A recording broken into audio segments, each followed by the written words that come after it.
During the long, dark period of the Great Wars, an elite class of soldier rose from battle. Their unbreakable code was simple: possess a noble heart of courage, right conduct, and absolute devotion to one's master. From out of those years of bloodshed, an empire would emerge. Its power would assimilate persons of every color, creed, and faith. This uncontested rule eroded the traditions of the great knights, but not for all.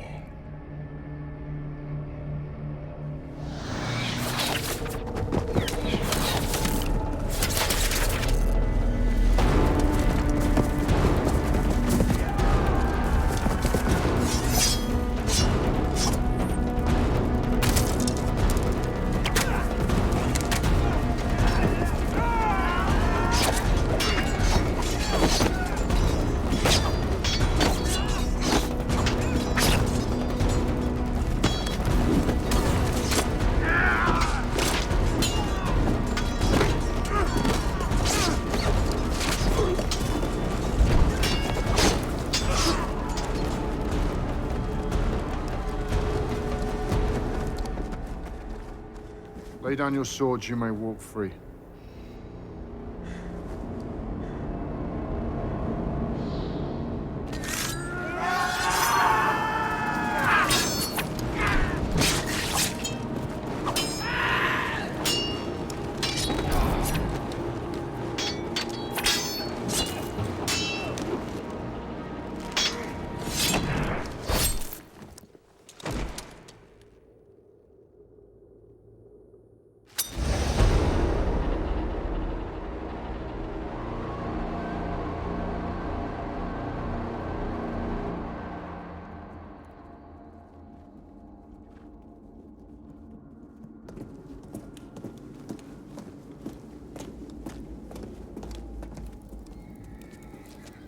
I'm the official envoy of the Emperor.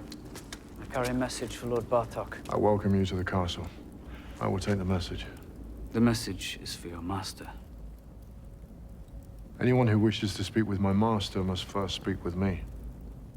Do you believe that the words of the Emperor are fit for a mere retainer? I have no doubt that your arrogance is effective in other houses, therefore it is a mistake I am willing to forgive. What is your name, foot soldier?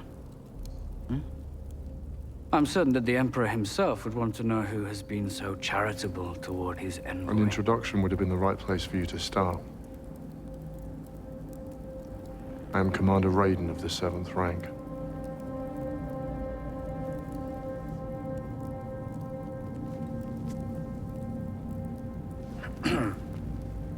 Your name is well known to me. Forgive my presumption.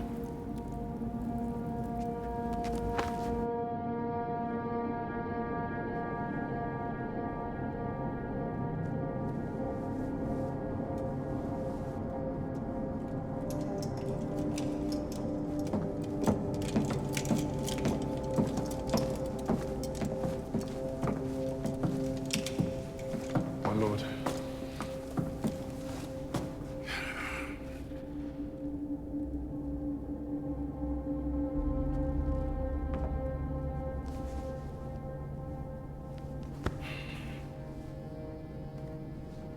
This comes directly from the capital? Sealed before my eyes by the Emperor himself. Very well.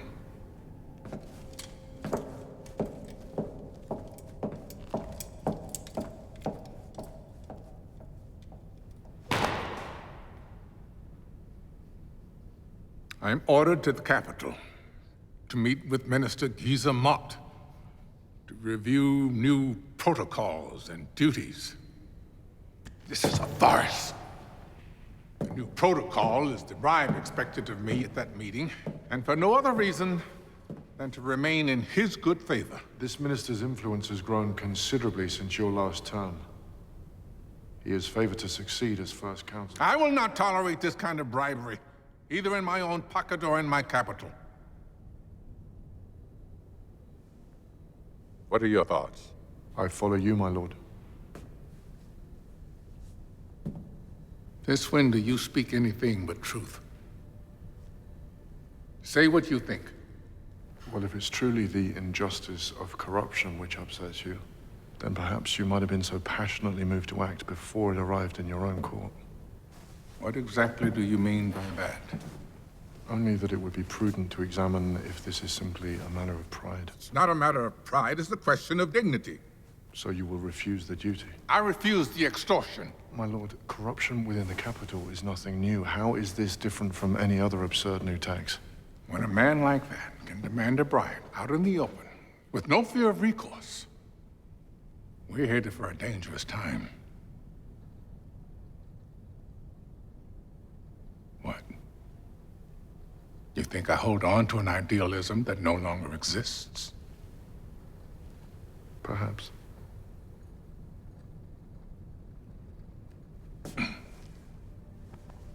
Sir? I'm fine. Let me call the physician. He's examined me. When? What did he say? You will not speak of this to them. Ah, my beautiful one's returned. And how did your studies go today? Lily's music instructor has said that she's the most advanced student. Of course she is. I think he's exaggerating. And I think he's an astute judge of talent. Either that or he's prepared to request a raise in his wages. Now, would you play something for me?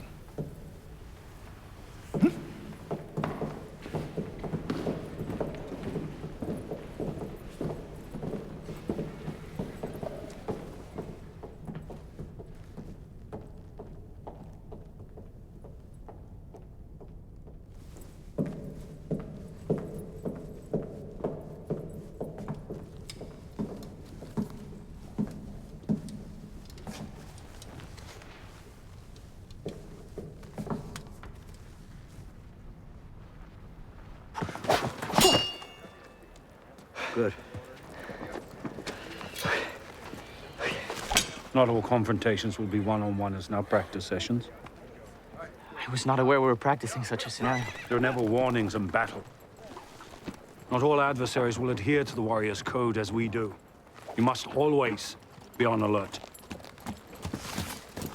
We must begin preparations to leave immediately. We've been summoned to the capital.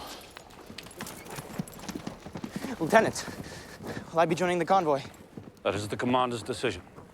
With all respect, sir, I believe I'm ready. If the commander made decisions based on what others believed about themselves, half these men would have my position. Gather the men to prepare for our journey.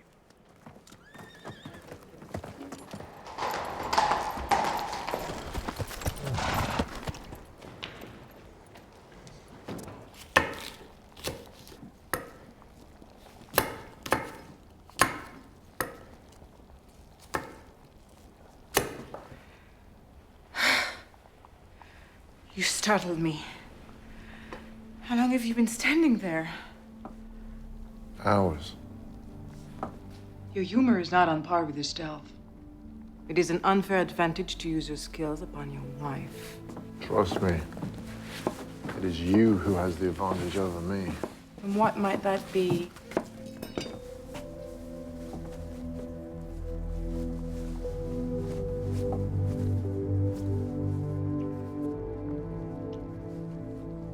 heard the official messengers had arrived. I take it they didn't carry good news. Why'd you say that? You may be able to hide your presence from me, but not your thoughts. We are summoned to the capital. I thought you were not expected until the turn of the season. His request from our new minister. For what purpose? Nothing worth disturbing our evening for. You mean you do not wish to discuss it? No, I mean I will soon be apart from you. And I can think of many better things to occupy our time with. It's difficult to argue with that logic.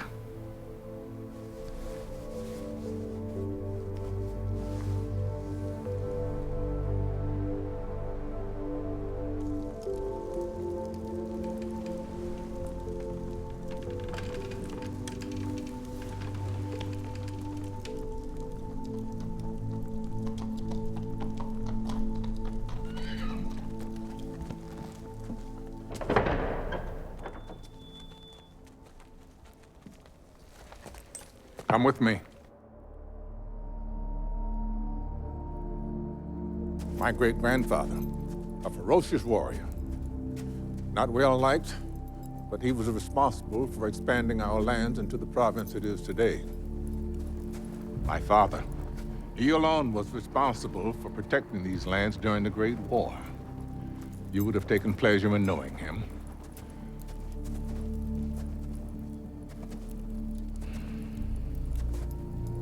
My son.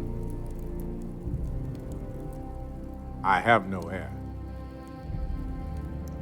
I will be the 10th and last generation buried here. 20 years ago this month, and against all counsel, it was idealism that led me to invite you into my home. A young man with an empty soul, muddied by drink, and as dark as the graves of those who crossed his path. But it was idealism that saw through all that. To the man I see before me, now you give me better advice than I give myself.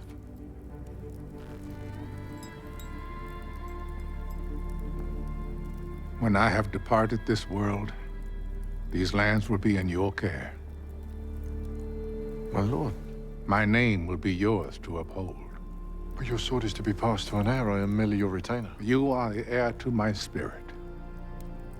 Our bond has been earned, not inherited. No, sir. Take the sword.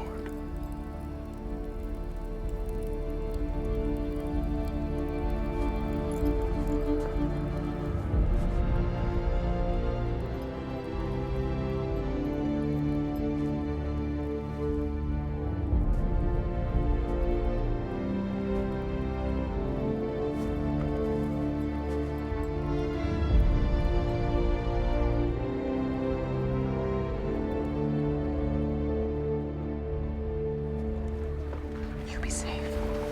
Of course.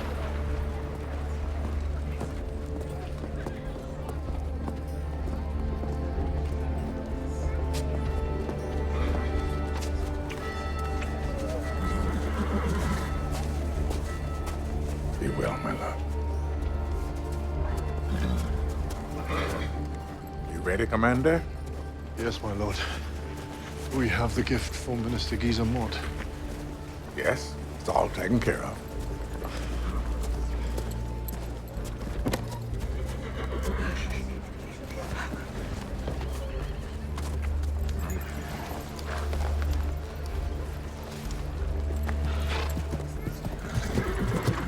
Gabriel, Commander, thank you for this great honor.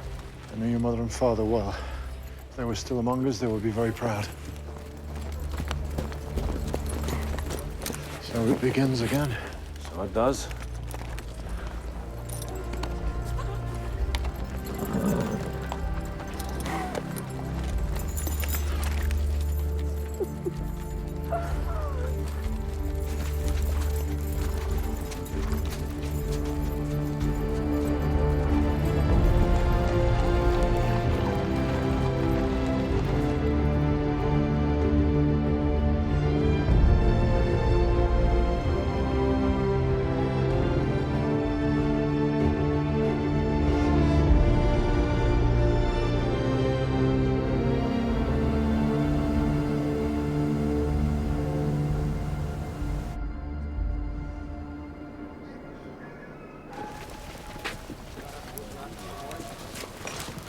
Yeah, sit down.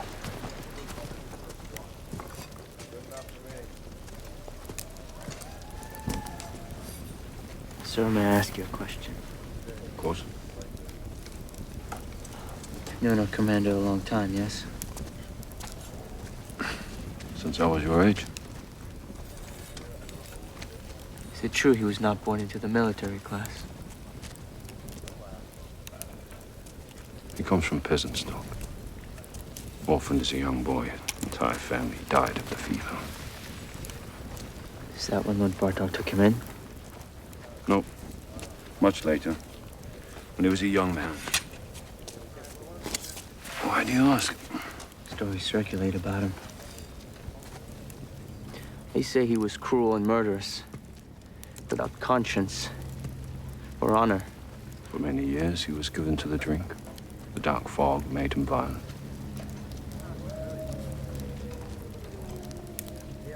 Does knowing this change your respect for him? One is to be admired for rebuilding the self, not judged. I got some rest. Long journey ahead tomorrow.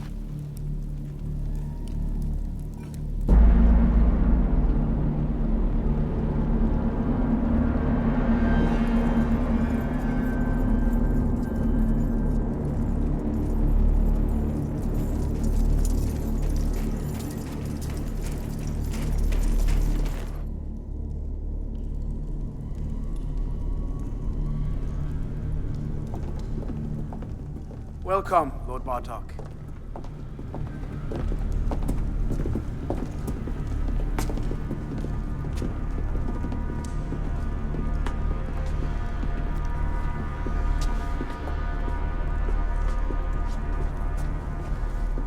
Your journey went well? Quite. It can be long. It seems short. I see you come bearing a gift. It's customary for an official visit.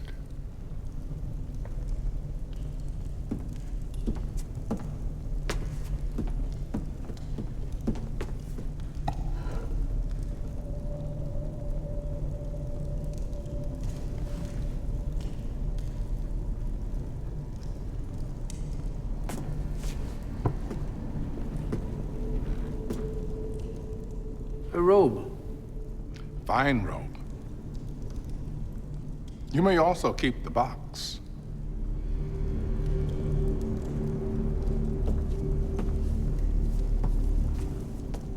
Did your retainer attend to the gift?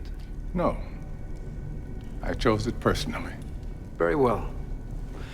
We'll begin early tomorrow. There is obviously much to do. I look forward to your review of the new protocols. Yes, and in addition to that, we'll get the chance to discuss the challenges which face the future of the Bartok lands.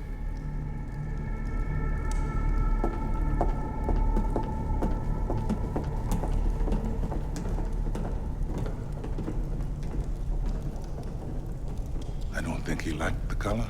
If I'd known what you'd intended, I would have insisted you bring something more. More? I gave him the box, too.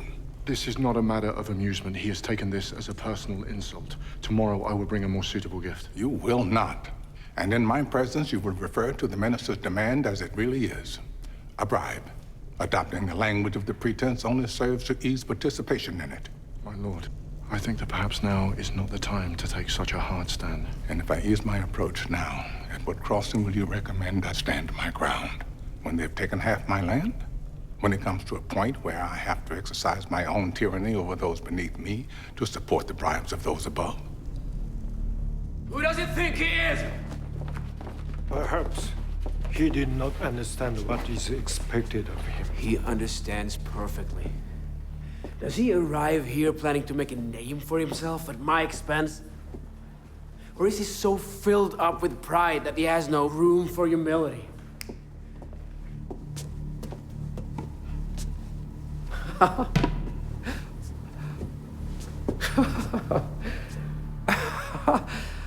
Here, dog. A silk for your filth.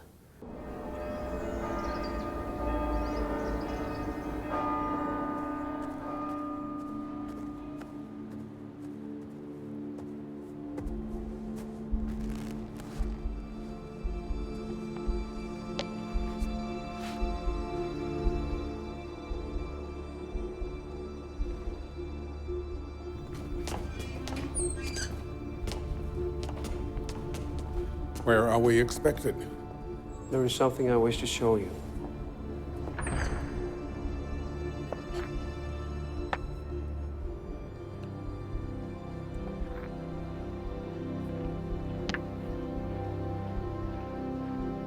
Such a fine sword. May I?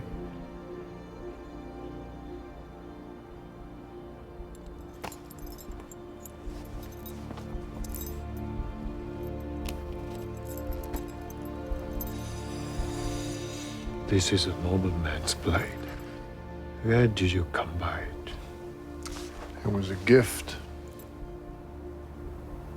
from my master.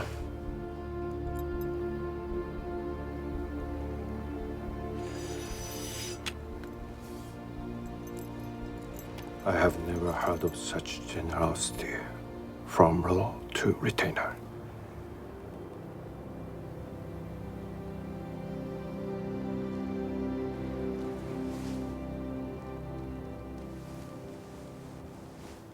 It seems you have won.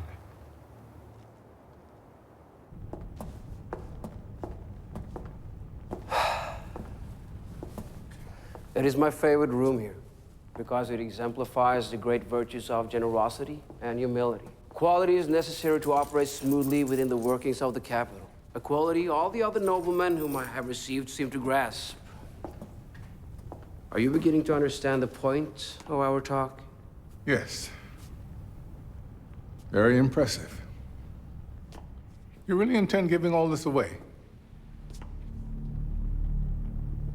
I'm reaching the end of my patience with you. We can play this game as long as you like. But you'll receive no bribe from me. Is that what this is to you? A game? How do you think the Emperor would respond to his command being thought of as a game? Since your only threat seems to be running to the Emperor like a pouting child, you should ask him as soon as possible. I need not ask. You were ordered to this review by the Emperor, and yet you reject his word. I reject any attempt by you to exert some delusional power over me. It is you who live under illusion, not me.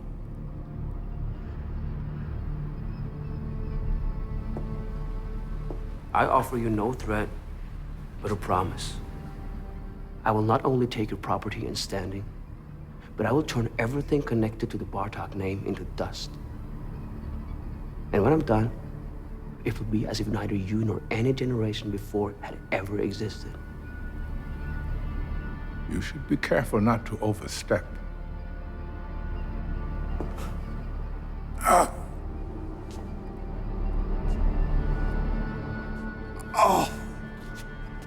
Something wrong?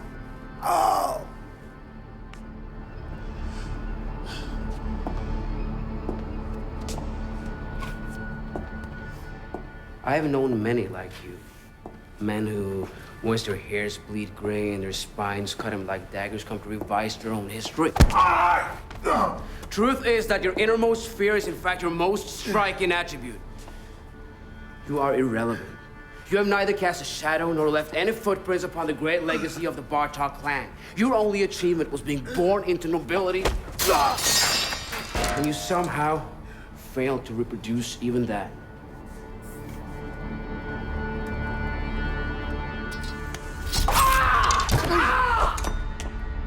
Guard! Guard! You draw your blade on a minister of the Emperor.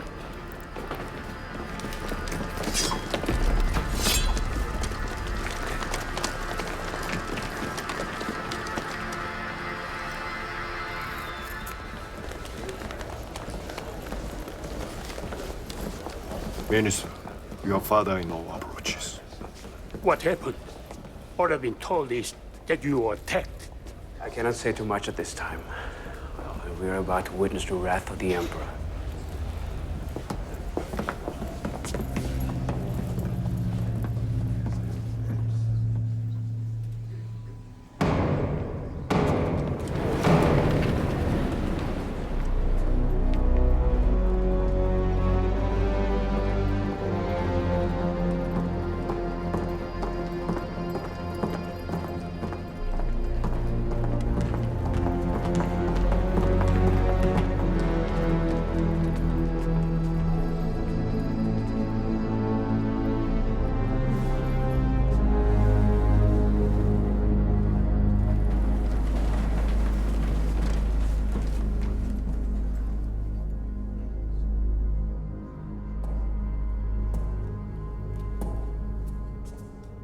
You have been summoned before our most glorious and wise Emperor.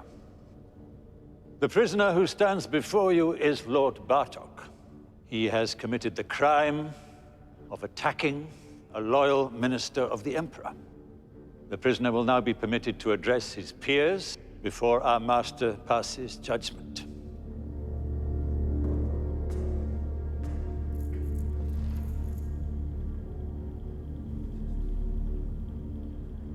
What has just been said of me is true.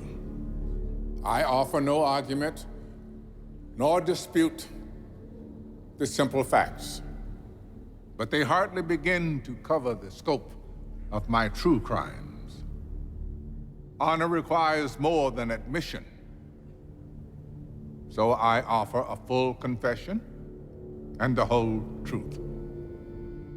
For far too long, I failed to recognize my own hypocrisy.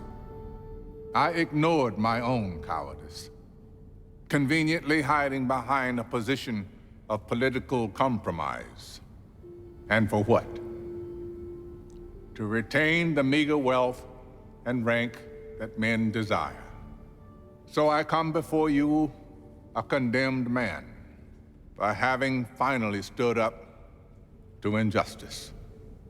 My shame and regret is that I failed to do so before it arrived in my own court.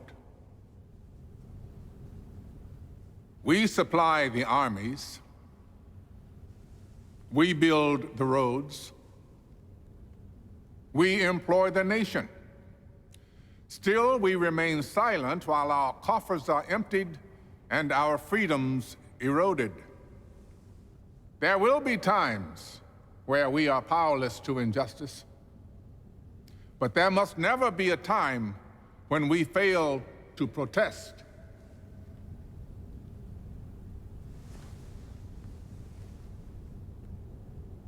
This man, Giza Mott, is a cancer, growing.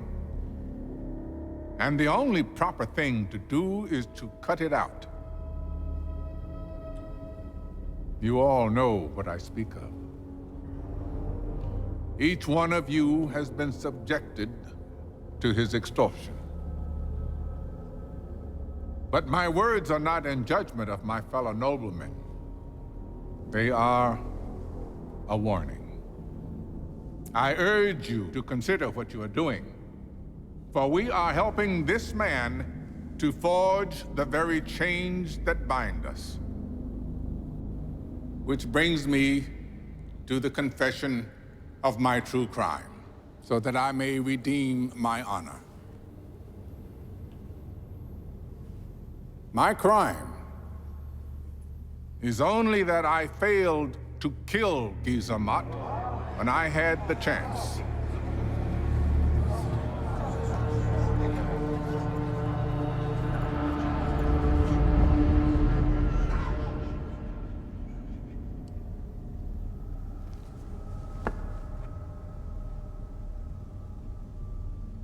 We have enjoyed hundreds of years of peace under my family's rule. We brought order where there was chaos, peace where there was nothing but war and bloodshed. My subjects accept their roles, content in the knowledge they serve the greater good. If you think your words will move your fellow noblemen to dissent, then you're sorely misled. Are you prepared to receive my judgment and regain your honor? I am prepared to receive your judgment, but my honor is intact. You dare to contradict the word of the Emperor? All those in your house shall be evicted from your lands. The Bartok clan is no more. And your delusions of self require more extreme measures.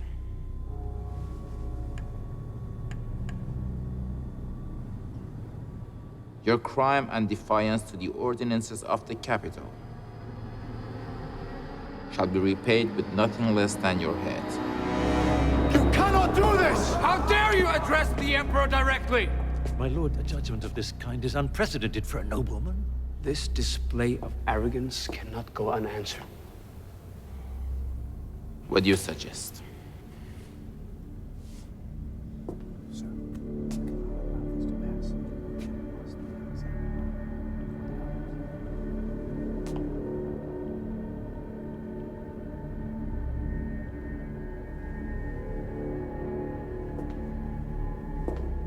Your commander is fiercely loyal to you, Lord Bartok. And so it is fitting that you should meet your end by his sword.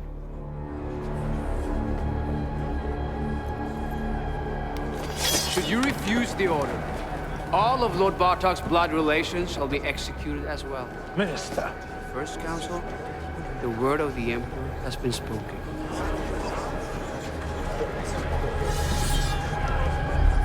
Commander!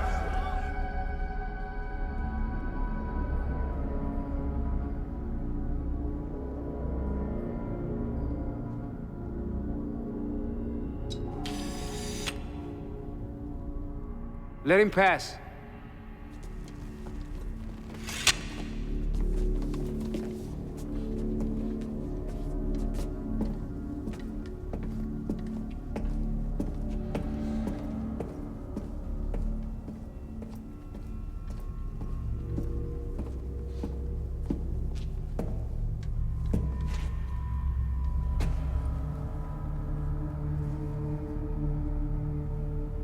You will do this. No. I'm already dead. I will take death at your side rather than participate in this spectacle. I know you will. But how will that serve us?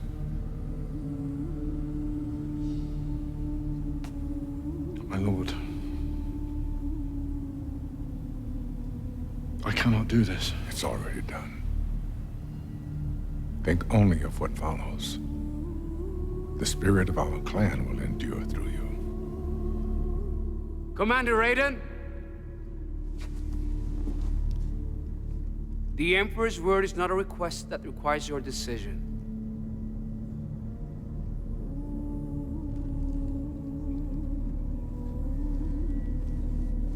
Remember this, Raiden. The wounds of honor are self-inflicted.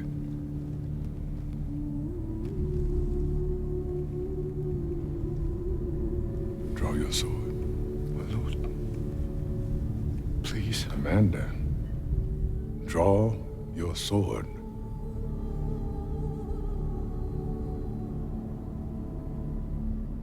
Your devotion to the code is absolute, is it not? Yes, my lord. Then as your lord and master, I order you to complete this duty.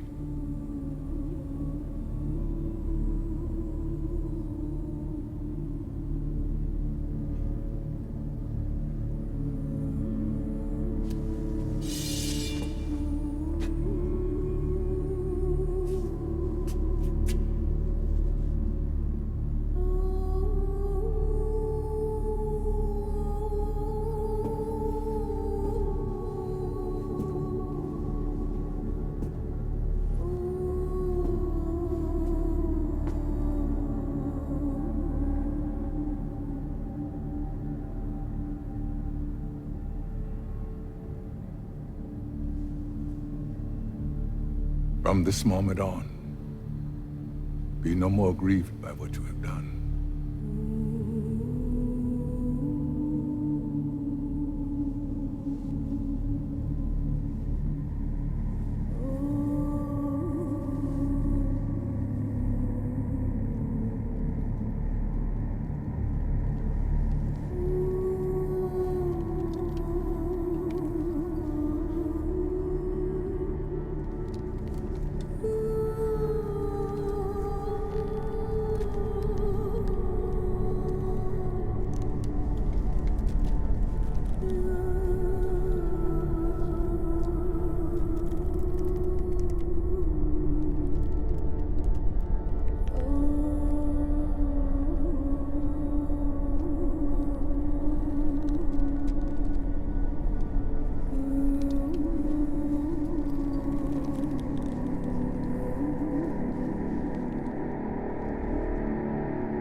This will quiet any whispers of dissent for quite some time.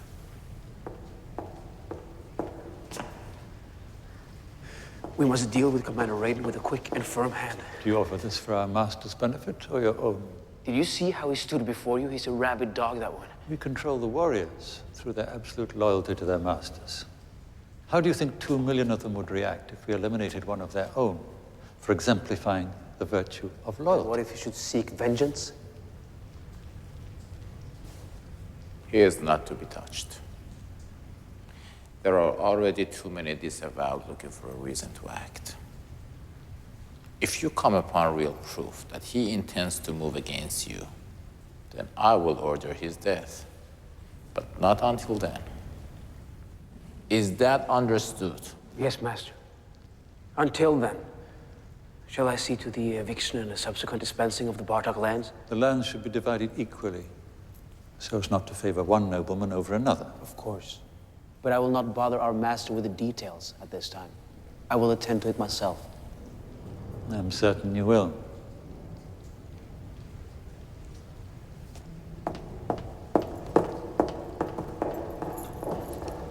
You must keep aware of the minister, my lord. I know you do not approve of Gizamot, but his ambition and greed serve my interests well. Yes, my lord.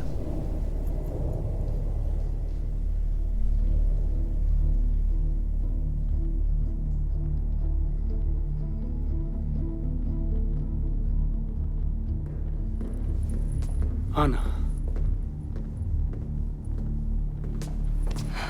Father.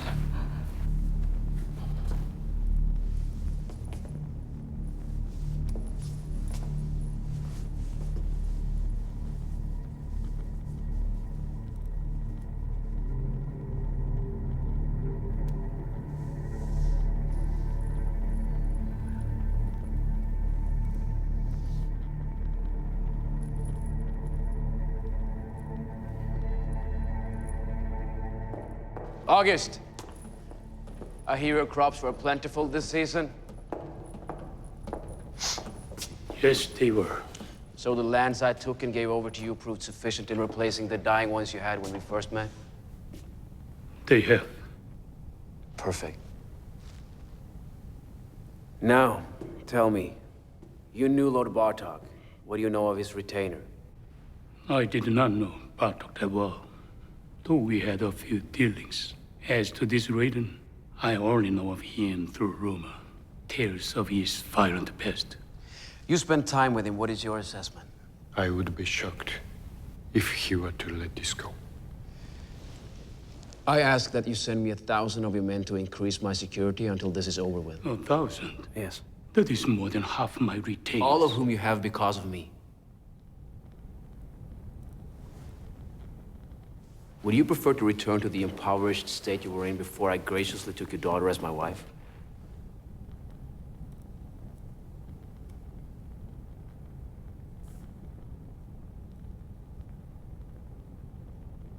No, Minister. You will oversee the eviction. After that, and for as long as it takes, I want eyes upon Raiden every minute of the day. When he decides to strike, we will be ready.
Sir! Are we going to let this happen? We won't leave without a fight! Everyone must pack their things and leave. Palace Guard is already on its way. We're simply to be thrown out into the street with nothing? How are we supposed to support ourselves? Commander, are we to understand that you would have us do nothing? Our master is dead. I'm no longer your commander. From now on, you owe allegiance to no one but yourselves. Gentlemen.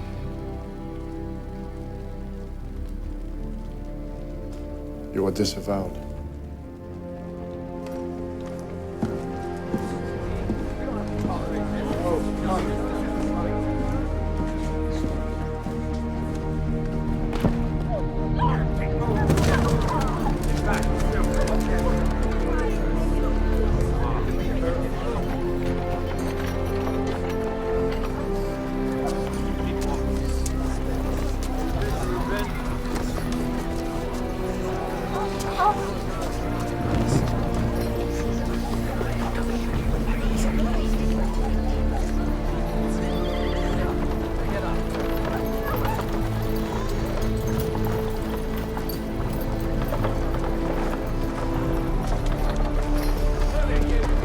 Don't touch her!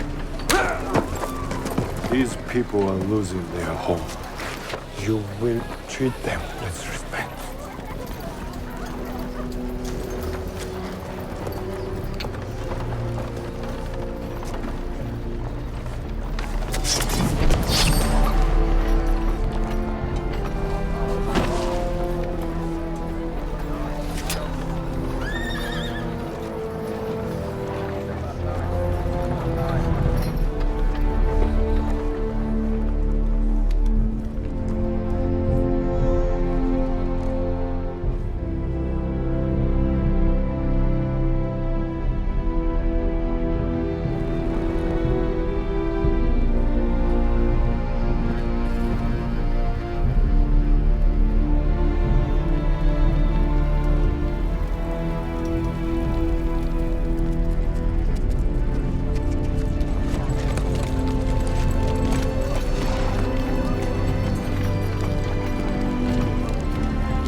Where are you going?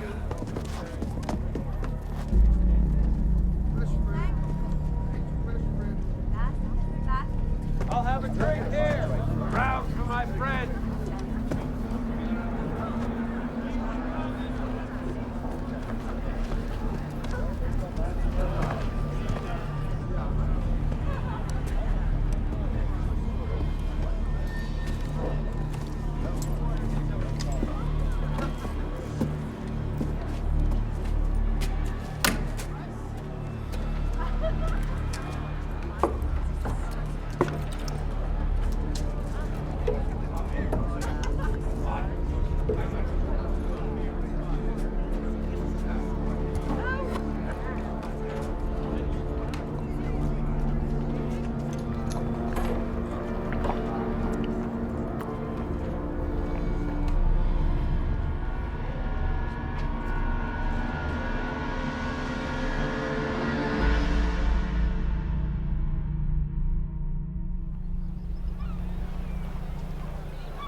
That's all of it?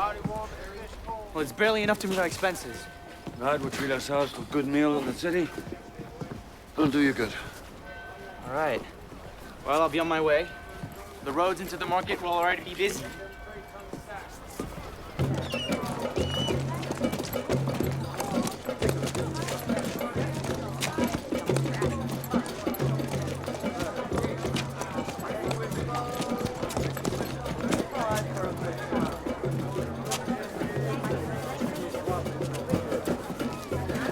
Did you see? Your father gave me my own brand. That's wonderful. He's never taken to an apprentice so quickly. And I hope soon to stop saying apprentice, start saying son. Now, add your mark. We have to be going.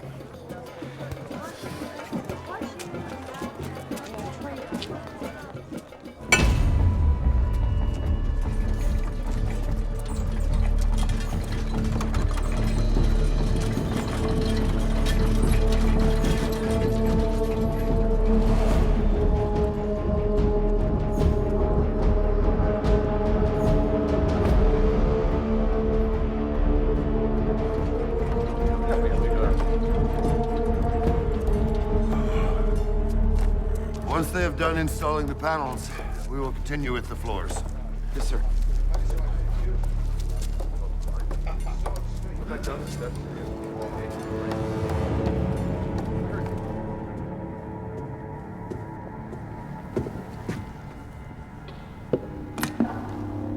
Cannot find a dagger like this anywhere in the land. Token of my deep respect.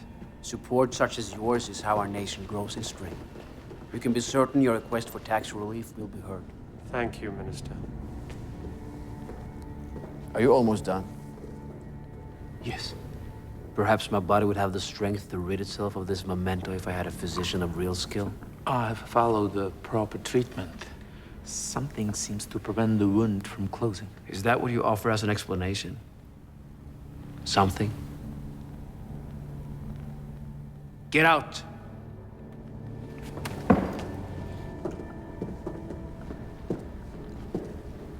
Why did you send the servant away? You do not allow for interruptions when in conference. Did you consider that the servant is required to taste everything she brings me for the threat of poisoning? No? Or perhaps you were fully aware and you feign ignorance? Of course not. And I'm expected to take your word simply because you're my wife?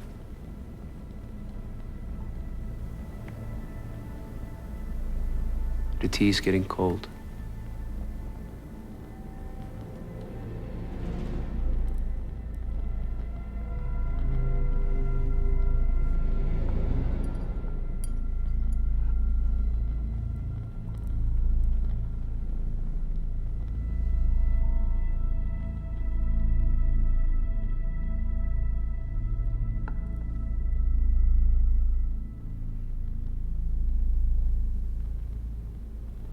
It appears the tea is not poison.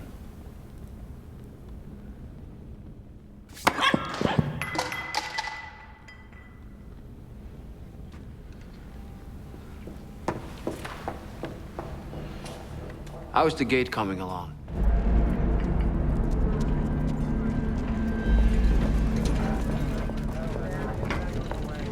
This iron gate is capable of holding back an entire army. Perhaps once it is installed, we could release some of the extra guards on loan from your father-in-law. Providing for them has brought us outside the parameters of our budget. The cost will not be an issue. The cost of the pavilion now stands at 5 times the approved estimate. Without the gold leaf, I don't... As stimulating as your accounts of my accounting are, I need a word in private with my commander.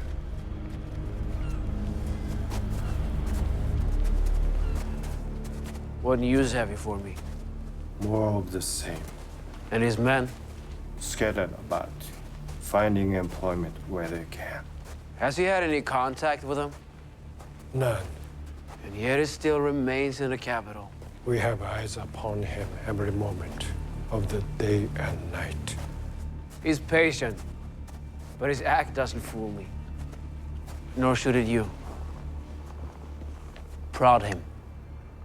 Find out what he's hiding.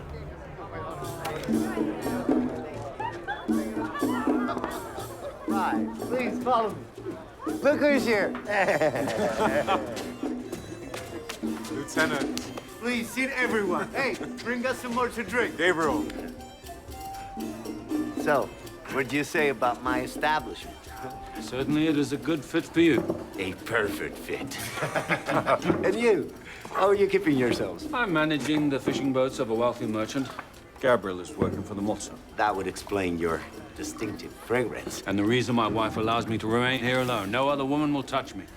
Perhaps without compensation. Half price for you. No, thank you. I will accept that offer. Once you begin paying for your drinks, I will consider extending my discounts to others. Gentlemen, to your prosperity. That way you will further increase mine. Here, here. Cheers. And you, Jim? I work when I can. Maybe there's some work at the harbor? Should I inquire? Nah, such labor's not for me. Between your poverty and your smell, I must be sitting with the two loneliest men in the capital. That's indeed. The two loneliest men.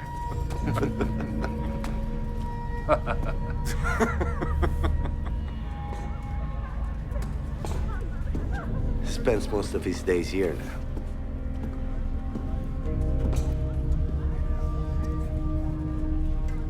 Though you told me he had fallen back to his old ways, I find it hard to believe.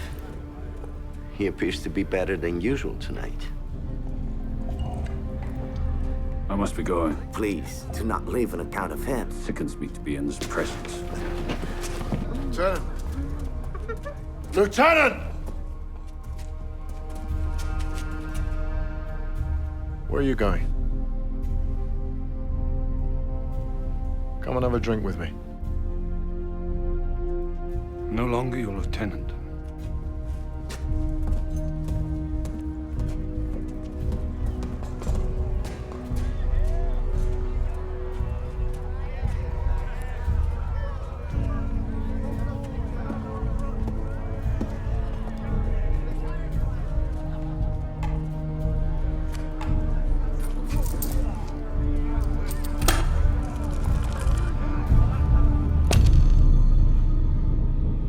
Raiden, wake up.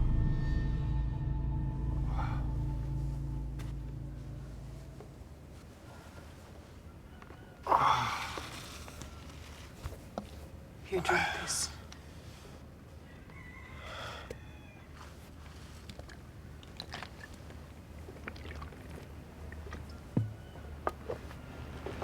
Let us get you home.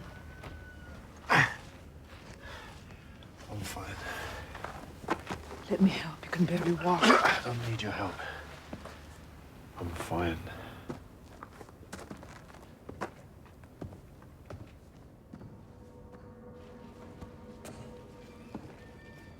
You will not find anyone better than me to teach your son how to wield a sword.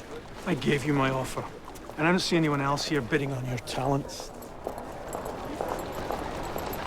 So, do you accept my offer? Because I've no more time to waste. Yeah, good luck with your son. He's gonna need it. And then I saw him coming out of Gizamot's front gates. How? He would have never been allowed within the Minister's walls. He's working as a metalworker's apprentice and has an entirely new identity. I questioned others in the square about him. He must have been in desperate need of work. I'm certain that the Minister would pay handsomely to know that one of Vartok's men has created a false identity in order to work right under his nose.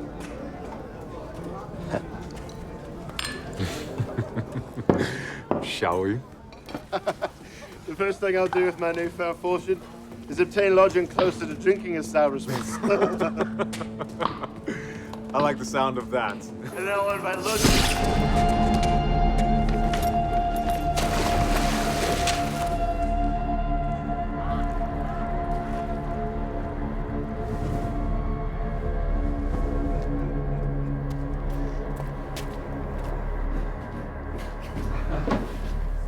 You're late. Jim saw you leaving Gizmo's today. He was going to bring that information to Gizmo with hopes of a reward. I was left with no other choice. It is my fault. Not your fault. Jim was willing to sacrifice your life for his own rewards. That said, we cannot have any more mistakes. Do you have the credentials? Guillemot's compound is now the most fortified complex in the nation. Gaining entry is not only going to be difficult, it is probably impossible. The only point of direct access is here, at the main gates. The drawbridge is raised at sundown, when the day workers must exit. Must be operated at both sides at the same time in order to cross.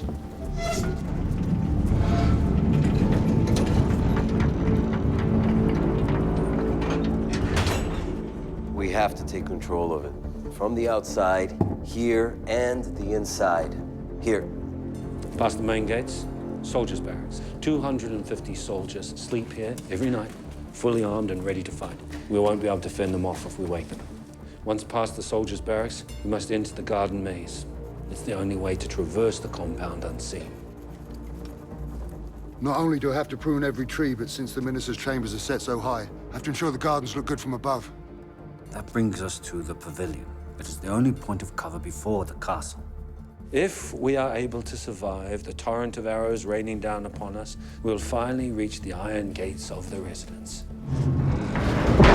Absolutely impossible to open from the outside. Sir, I must be going. Yes, of course. Where are you going? To see his girl.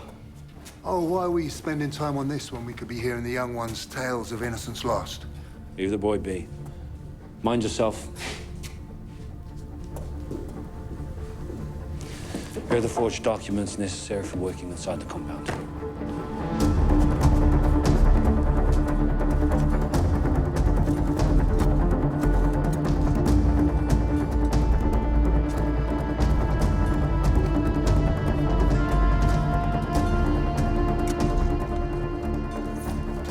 I must do some repairs to the roof of your watchtower.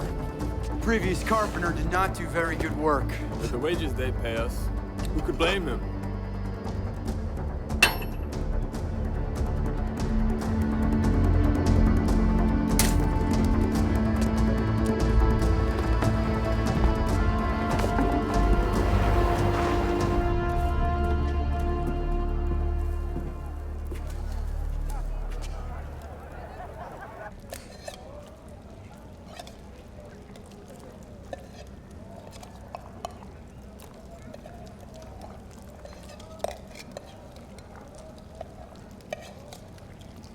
I sold 3 baskets today.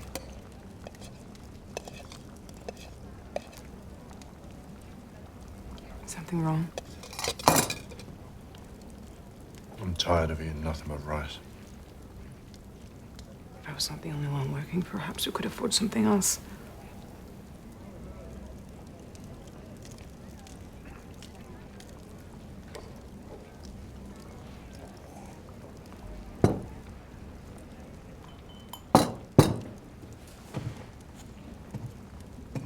Why are you still doing this? There's no shame in feeling grief, but destroying yourself will not bring Lord Bartok back. Spare me your insight. That is all we have left.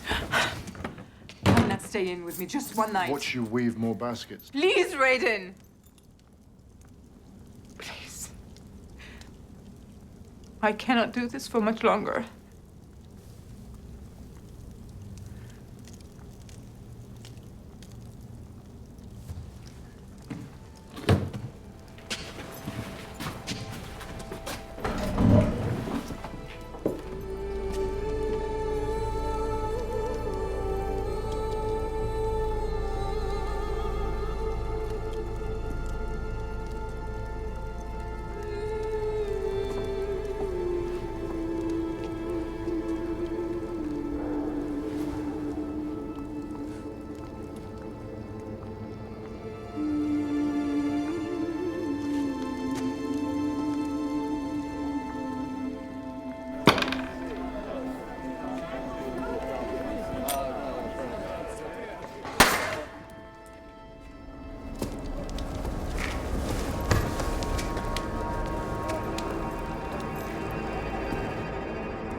Where is it?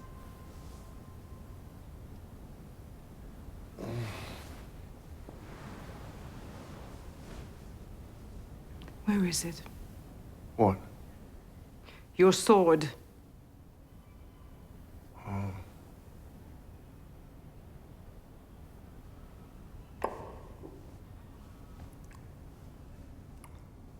Here it is.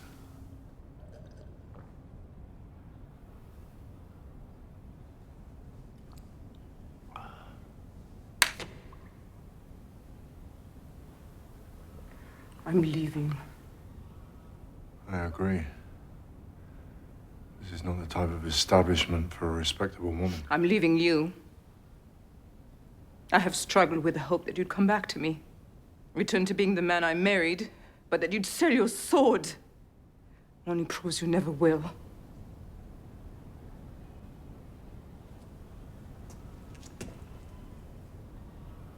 If you have something to say to me to make me think otherwise, now is the time.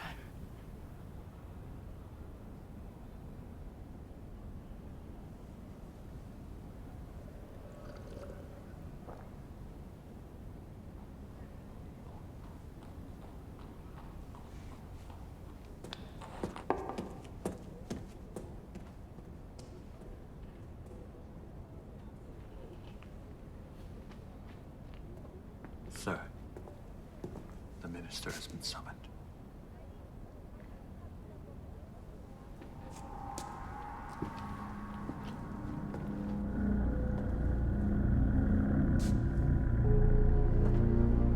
His wisdom and loyalty will forever be remembered.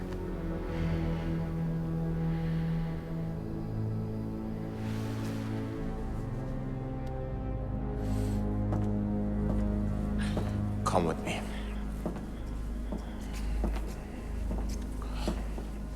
Before his passing, First Council recommended I pay attention to your dealings with the noblemen. He believed your methods are exceeding political and moral propriety. There is a balance to be maintained between dominance and patronage. Your initial gesture as First Council will be a new tax relief for both the citizens and the noblemen. It is the great honor of my life to serve you in this capacity. Your appointment also brings to an end any and all bribes demanded of the noblemen. In your capacity as minister, there was sufficient distance between us that I could allow you such freedom, but no more. It is not needed. And this obsession of yours with Raiden will cease immediately. You surround yourself with more security than I. It is an embarrassment to you. He has already destroyed himself. Except that you've emerged the stronger with some dignity. Yes, Master. I thank you for your guidance and wisdom. Does he not understand that I'm under siege? My lord, I believe Raiden is no longer a threat to you. Why? He has sold his sword. And? A warrior disposing of his sword can only be interpreted in one way. He has abandoned all attachment to his former self. You think to pacify me with this? Who cares about a piece of metal? Do you think you can obscure your failure to expose him by using this juvenile warrior's code as justification? Leave me. I will decide what need be done.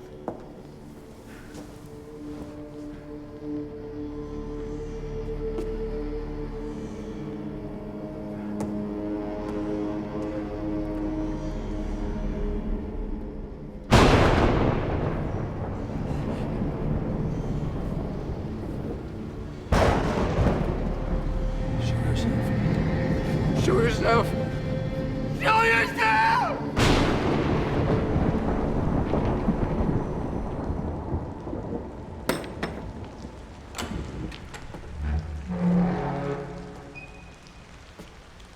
My husband requests you.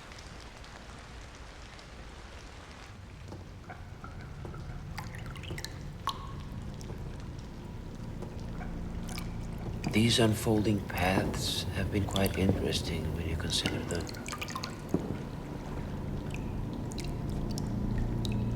As I ascend to the apex of my ambitions, he sinks further into the abyss. And recognizing that symmetry, if you were him, could you allow such a personal disgrace and affront to go unanswered? No. So I've come to realize that we're dealing with someone of such profound internal damage that he has simply not been pushed far enough.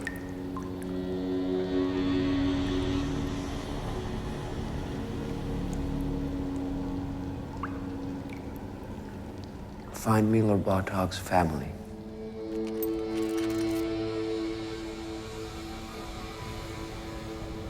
Do you take issue with anything asked of you? Not at all. And for this price, there is not much I would take issue with.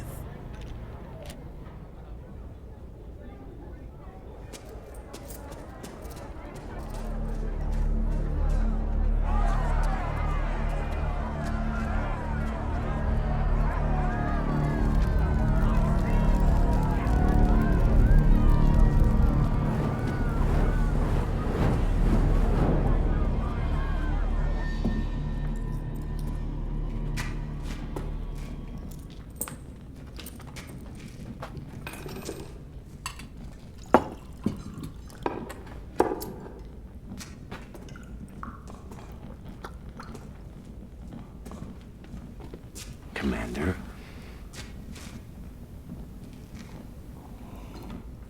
I have a surprise for you tonight.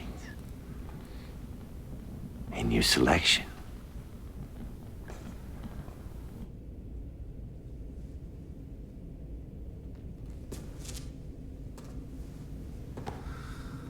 And listen, no negotiating on this one. She's still a virgin.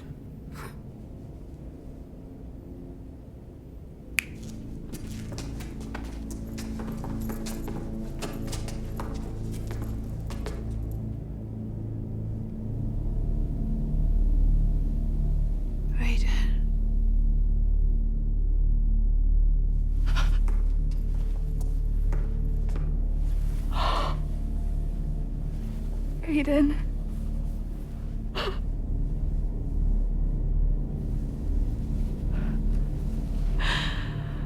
You have come for me.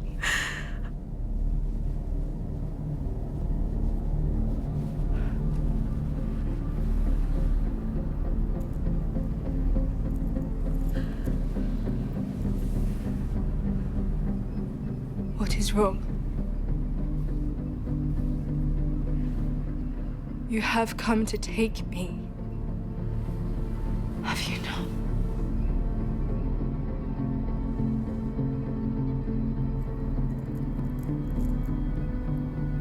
Raiden. Please. Please. Please. No. No. Raiden. Raiden. Raiden! Raiden! Look at me! No! No!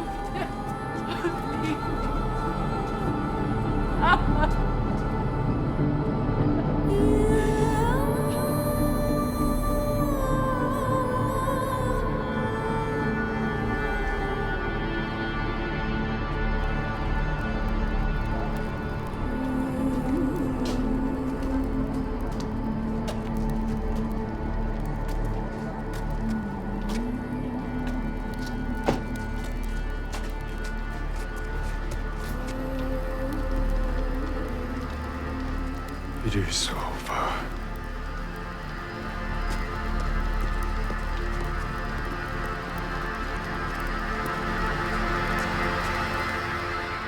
There is nothing left to do.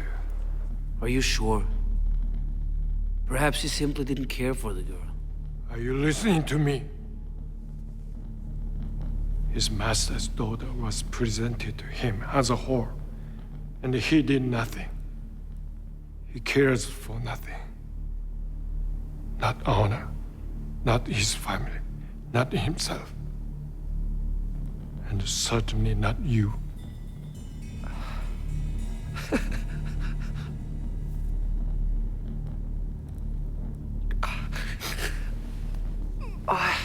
At last, I'm free of this.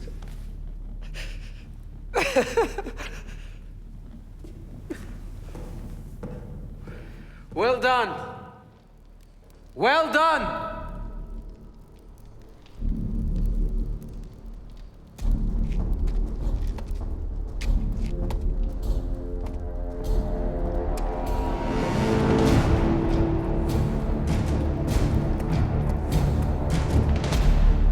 I've marked where the urns are buried.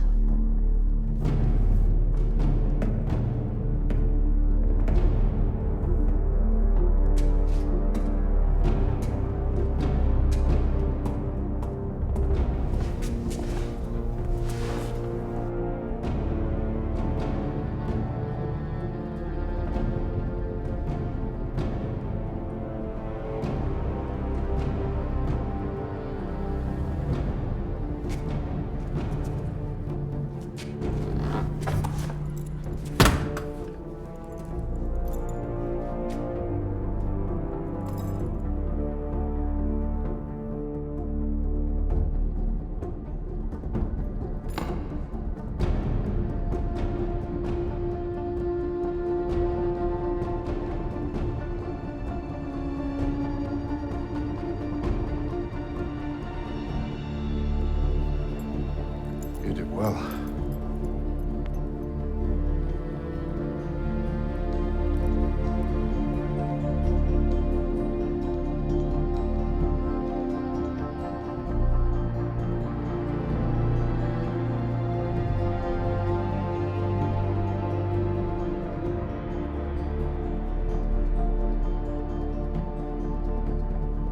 We have planned.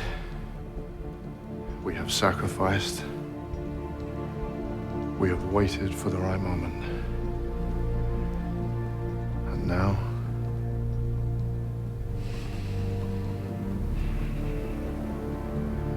it is time.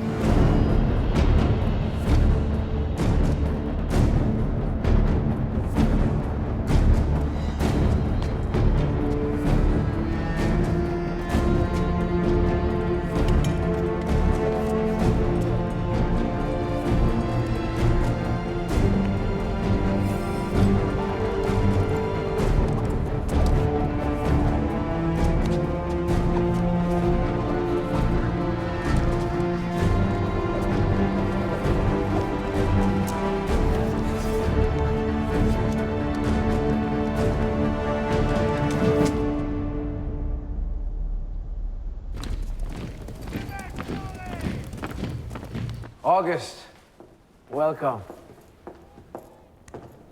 I see you come bearing quite the gift.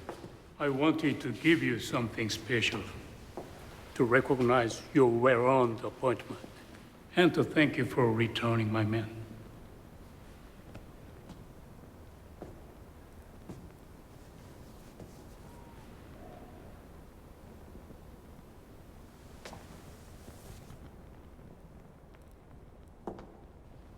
Of all the gifts I have received, this is my favorite. I'll have a short visit with my daughter before my journey home with my cars. Yes, that will be fine.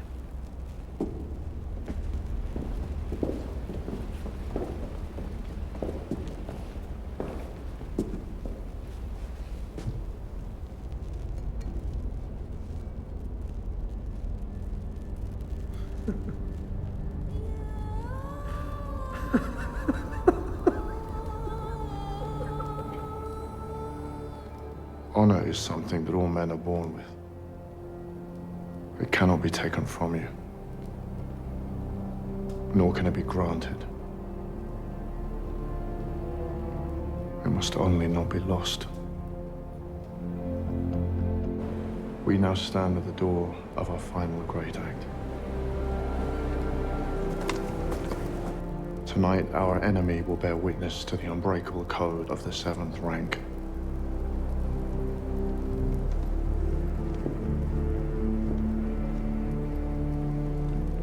We will reclaim what they tried to take. We will restore the name of our master.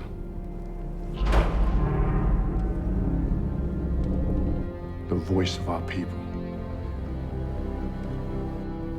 And the spirit of our nation.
them as long as you can.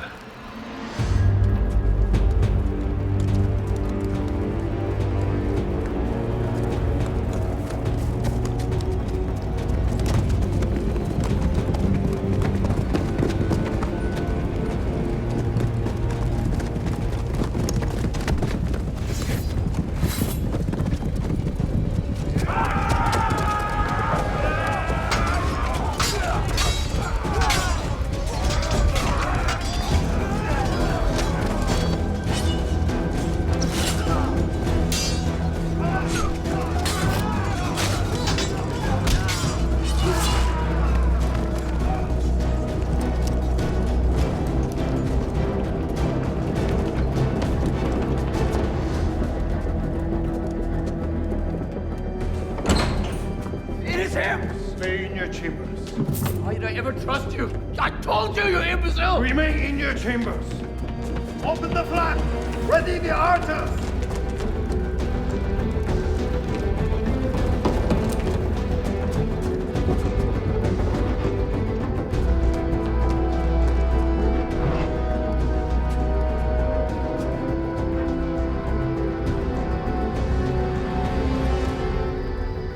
Lord Bato was my oldest and dearest friend. And you would not allow this disgrace to go unavenged. My master told me that should I be left without anyone to trust, that I could always trust you. I offer my help in any manner you need. But with a condition, you ensure my daughter's freedom from that man. I give you my word. Tell me what you need.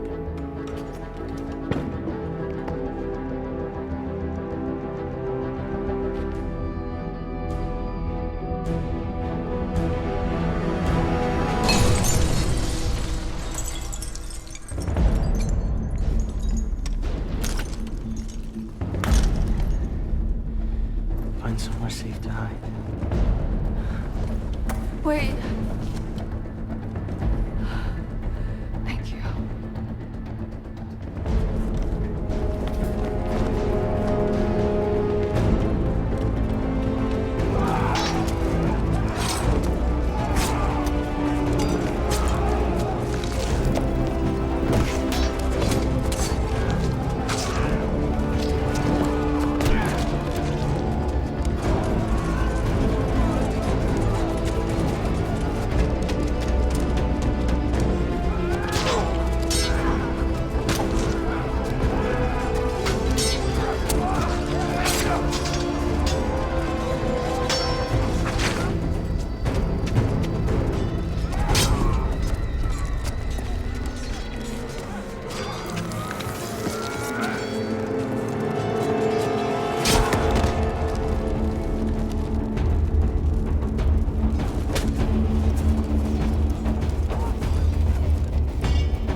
We have come for Giza Mott.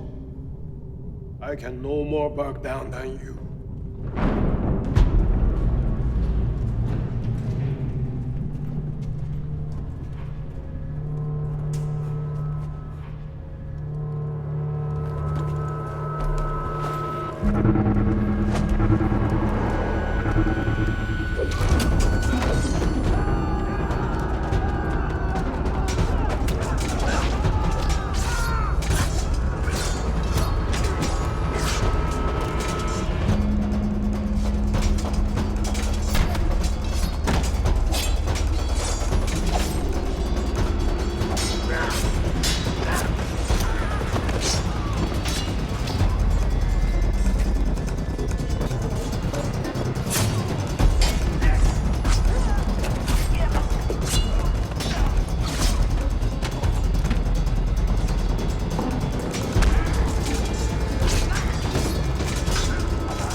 You think you're a hero?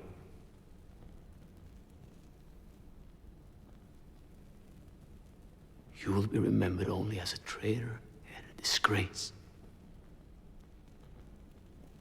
Only time will tell how we are remembered. Something you no longer have.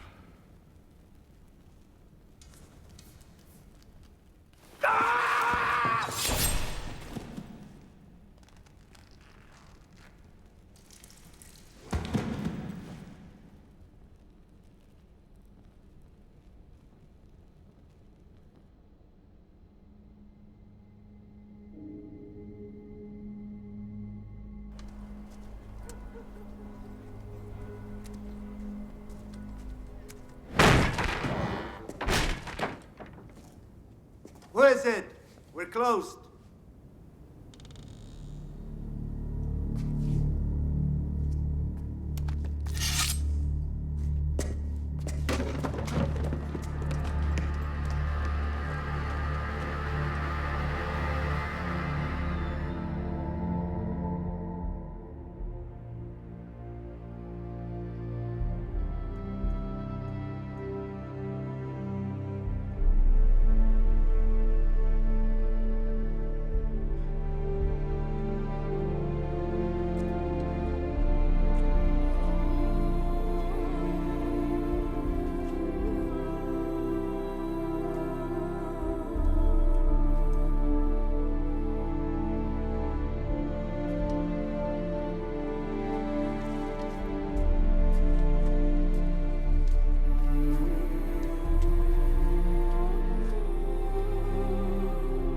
Your father's honor has been reclaimed.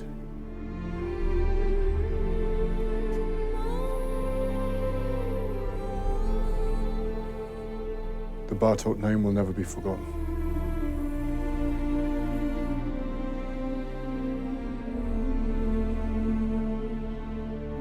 Thank you.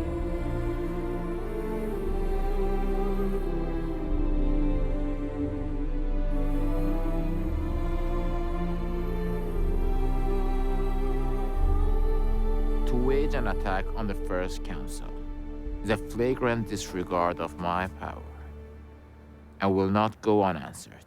The only question is, how severe the punishment? How many generations of each should I wipe out?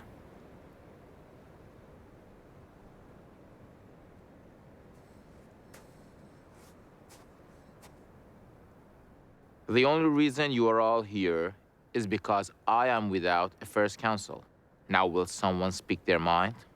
My lord, it would be prudent to recognize that to the people, these men are heroes. Heroes? To the people, these men stand for the virtues that made our nation great. Virtues once exemplified by all warriors, now hardly to be found in any. If your punishment is seen to be unjust, you chance turning these warriors into martyrs for a cause against you. However, if we treat them with the respect befitting an honorable warrior, we align these heroes with us.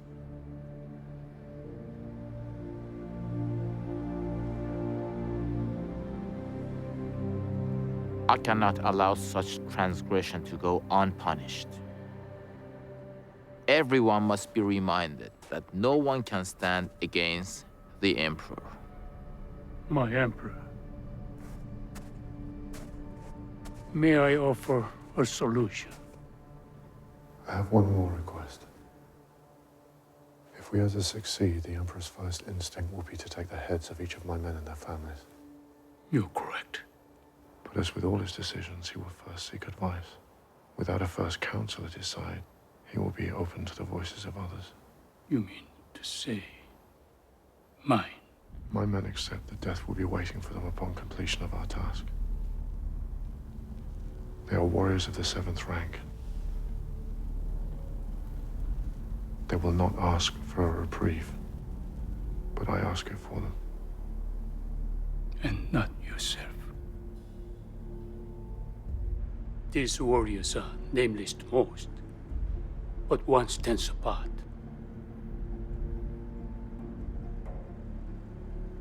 One is known to all.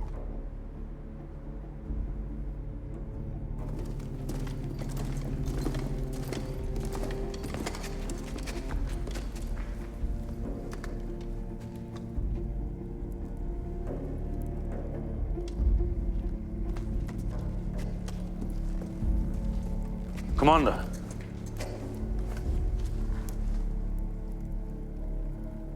What is this? You are to assume command of the castle. No. Commander. Commander, you cannot do this. We stand with you. I stand with you. Lieutenant, your devotion to the code is absolute, is it not? Yes. Then as your commander, I order you to take control of the Bartok clan.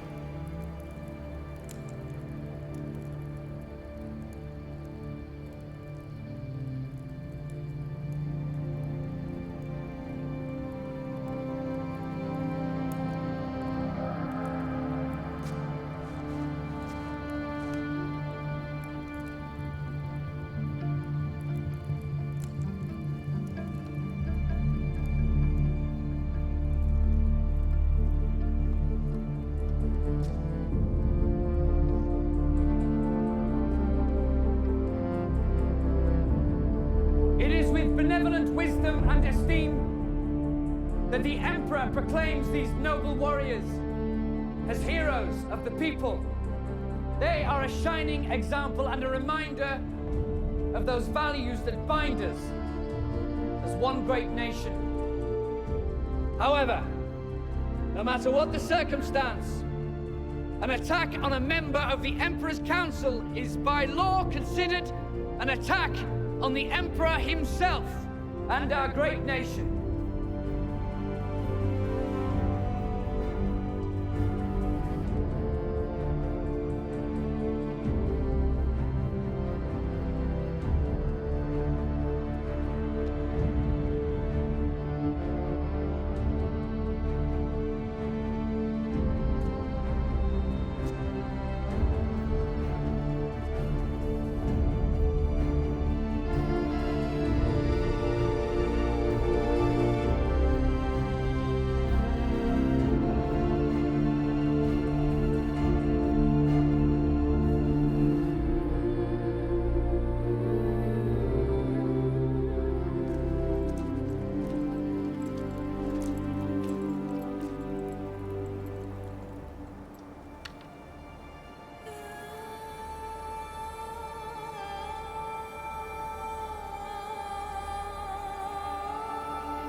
I'm sorry. I am so sorry for all you've had to endure. Acting the part was not difficult. Wondering if I was truly losing you was unbearable.